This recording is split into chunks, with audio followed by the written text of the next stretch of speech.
So hopefully you've had a chance to take a look at my video on the stages of change. If you haven't, you may want to take a look at that. It'll help you understand more thoroughly all those stages of change. Because in this video, I'm going to teach you some specific ways on how to interact or react to your loved one in each of those stages of change.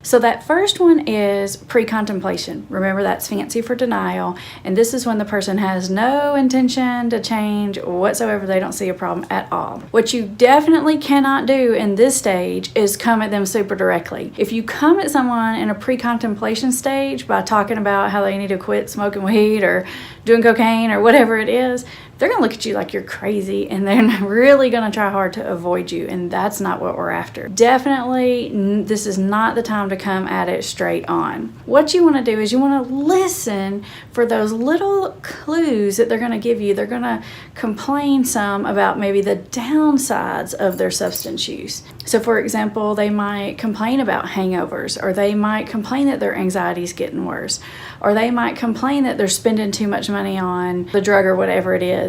And when you hear those little complaints, just validate it. Just say, I know, gosh, that is kind of getting expensive. Don't go on and on about it. Just think of it like this. It's like a little seed that you saw and you just want to pour a teeny bit of water on it. So you're just looking for those seeds of any reason that they might have already that they're thinking about that this isn't the best answer to their problem. And you just want to kind of call attention to it. Not a lot, just a little watering of the seed. So the next stage is contemplation. And this is where they're thinking that they need to make a change or that something is a problem, but there's still a super ton of ambivalence in this stage. And they may be verbalizing that ambivalence to you and expressing it and saying it out loud and saying something like, smoking weed helps my anxiety, but I can't pass a drug screen to get a really good job that I want. And so you want to take those examples, those pros and cons, and you just want to help the person articulate more about both sides of that. When you can sort of come at them sort of in that neutral kind of way by saying, yeah, you're right on both sides of this, their brain is more likely to start thinking about maybe there's a better solution to this problem, the problem that they're fixing with the drugs or the alcohol. So that's what you do in the contemplative stage. The next stage is called the preparation stage. And this is where the person starts to think about other alternative things that they can do.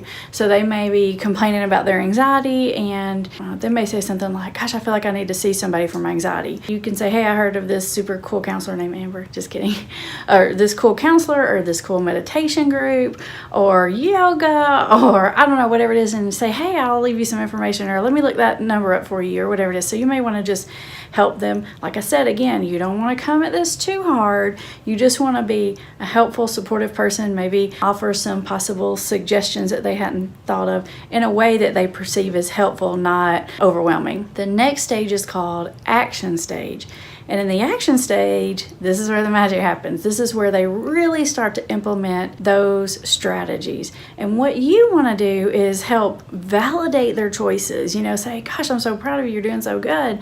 Like, even if, let's say, they are going to quit drinking and they had 3 days sober, but then they lapsed back. Say, man, yeah, that was really good. 3 days. Hey, that's not easy or whatever. You know, so validate their efforts. And then if there are small things you can do to help facilitate the change, then try to help them. You know, maybe they've decided they're going to try to go to a meeting on their lunch break. You might could help them by packing a sandwich and say, hey, I know you probably don't get enough time to eat lunch if you're going to that meeting, so I made you a sandwich.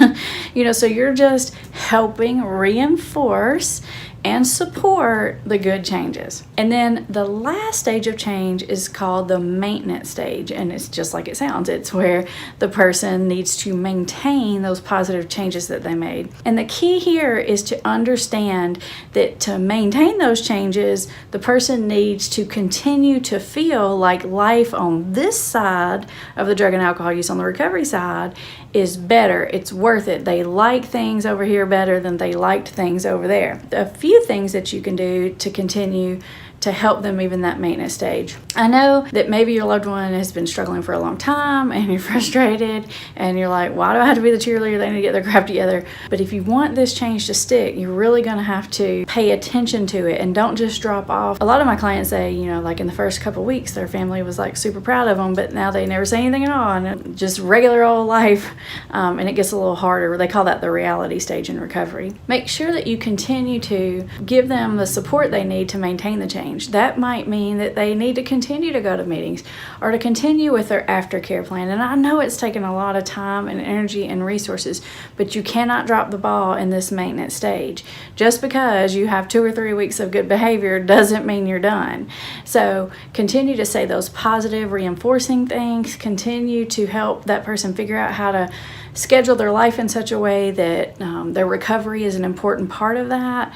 Those are all things you can do to help them maintain those really positive changes. Now, I will tell you for sure with these stages of change, you need to expect some back and forth progress. Just like if you told yourself you're gonna start eating healthy or go on a diet or break off a relationship or something like that, you probably had some ups and downs with that. Maybe you did good for 3 days and you stepped back. Maybe you broke up with the boyfriend, but then you caved in and called him again. Change is not a straight line, so don't expect your loved one is going to go through these stages like just in a straight line, and they're just going to get all better and it's going to be that smooth. You may see someone in an action stage and they may go back to a contemplation stage.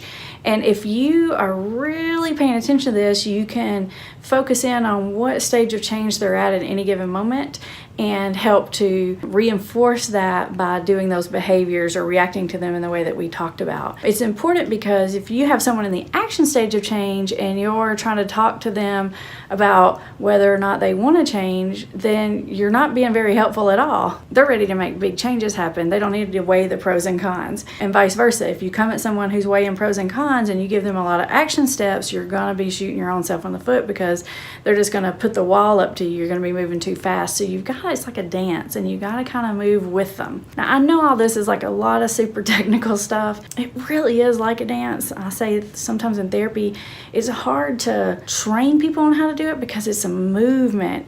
And like a good dancer, if you're a good lead dancer, you can lead someone in dancing without them knowing that you're leading. And so that's where you want to ultimately get, is you want to get to that point. You want to be able to lead this conversation in a way that doesn't feel unnatural, that doesn't feel forceful or overwhelming. And I don't expect you to be perfect for this. I'm a counselor, I've had lots of training, the other people have had lots of training, and guess what? We screw it up sometimes too. But if you screw it up, don't worry, you almost always get another chance. So you just get back up and you figure it out, look at where you went wrong, maybe you pushed too fast. Watch your reactions and your suggestions based on where they're at, and remember, that can change.